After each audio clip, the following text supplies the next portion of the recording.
Cricket is a funny game as the cliche goes. इस खेल के इतिहास में ऐसे कई एग्जाम्पल्स हैं कि किसी खिलाड़ी ने शुरुआत एक तरह से करी जिसे देखकर हम शायद एक ओपिनियन बना डालें कि ये क्रिकेटर ऐसा होगा, वैसा होगा, इसका करियर ऐसा जाएगा। For example, Marvin Atapattu had 5 ducks in his first 6 test innings, but went on to have a long and distinguished career in which he scored over 5,500 runs and 6 double centuries. और कौन सा ऐसा खिलाड़ी है इस game के इतिहास में जिसे इतने मौके मिले जब उन्होंने अपने पहले 6 पारियों में 5 बार खाता ही नहीं खोला? Another श्रीलंकन, अजंता मेंडिस, जिसका टेस्ट डेब्यू मैंने लाइव कोलंबो से कवर किया, he had 37 wickets after 4 test matches, but managed just 33 in his next 13 and was finished as a test cricketer after 17 matches.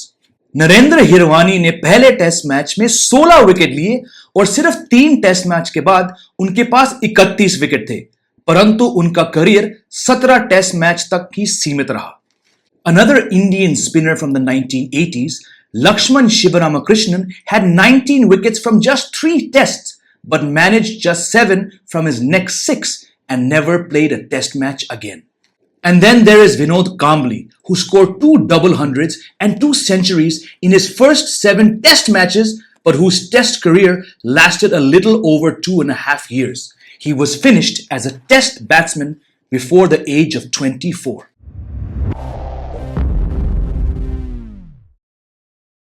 ये वो बैट्समैन है दोस्तों जिनको मुंबई क्रिकेट सर्कल में कई लोग सचिन तेंदुलकर से ज्यादा टैलेंटेड मानते थे। कामली ने अपना टेस्ट डेब्यू उस दौर में किया जब मुंबई क्रिकेट से सचिन तेंदुलकर, प्रवीण आमरे और संजय मांजरेकर जैसे बल्लेबाज आए थे और इन्होंने अपनी डेब्यू टेस्ट सीरीज में 317 रन बनाए 105 की औसत से, जब इंडिया ने इंग्लैंड को 1993 में 3-0 से हराया। और एक बार शेन वॉर्न के ओवर में 22 रन मारे विनोद कामली ने। तो ऐसा क्या हुआ उस बल्लेबाज को कि वो सिर्फ 17 टेस्ट मैच खेले? बताता हूं आपको दोस्तों। कामली की दिक्कत थी छोटी गेंद, from raw pace.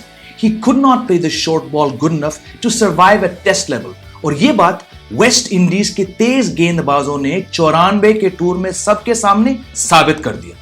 3 test match में कामली ने वेस्ट इंडीज के बॉलर्स के सामने सिर्फ 64 रन बनाए और 3 बार डक पे आउट हुए। उस सीरीज के बाद कामली ने सिर्फ 2 बार बैटिंग करी टेस्ट क्रिकेट में और उनका करियर 95 की समाप्ति से पहले ही खत्म हो चुका था। न्यूजीलैंड के साथ 3 टेस्ट मैच की श्रृंखला के अंदर कामली 2 ही बार क्रीज पे आए और दोनों बार न्यूजीलैंड के पेस बॉलर डियोन नैश ने उनका विकेट लिया। कामली ने अपनी आखिरी सीरीज में 27 और 28 रन बनाए और दोबारा कभी सेलेक्ट नहीं हुए टेस्ट क्रिकेट में।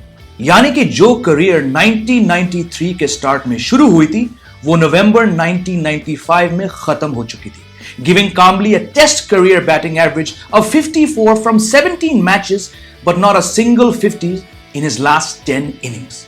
अब गौर करिए कामली के टेस्ट स्टैट्स पे। इनके करियर के 1084 रनों में से 696 रन केवल 4 पारियों में आए, यानी कि 64%। 64% of Kamli's career runs in tests came from 4 innings.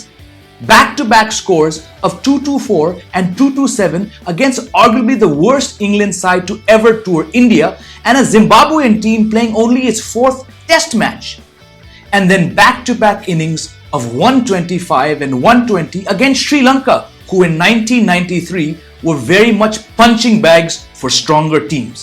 That means that either side of his only 400 plus scores in test cricket, Kamli scored 393 runs from 16 innings at an average of 24.56, managing 150 against that same England side and 2 versus Sri Lanka in the same series.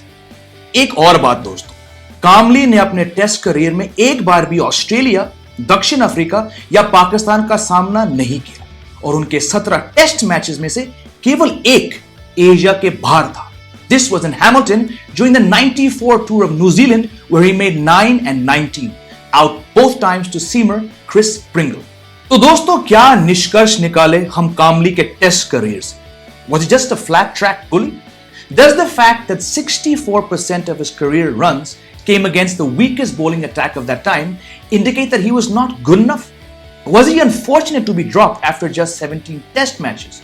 Or did he not work hard enough on his short ball problems like his best friend Sachin did?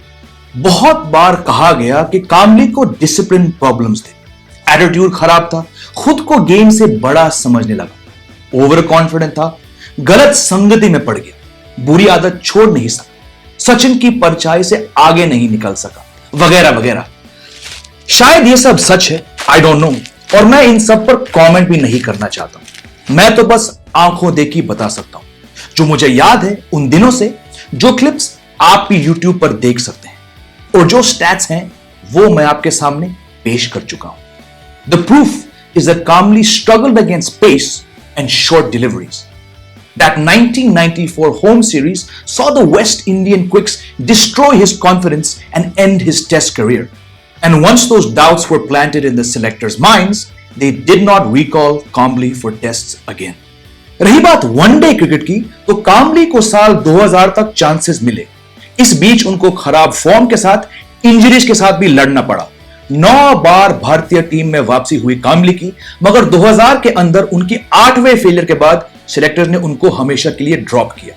104 ODI खेले कामली ने, जिसमें 2477 run आए 32 की औसत से, और 4 शतक थे उनके पास। वेल दोस्तों, आपको क्या लगता है? क्या विनोद कामली को और मौके मिलने चाहिए थे सिलेक्टर से? Or was the evidence enough based on his performances against quality fast bowlers that he had a lot of hard work to do? जरूर कमेंट करिए इस वीडियो के नीचे, और मैं आपसे जल्द मिलता हूं आप ही के सजेशन को लेकर एक नए वीडियो के साथ। Until then, this is Jamie Alter saying take care, see you soon.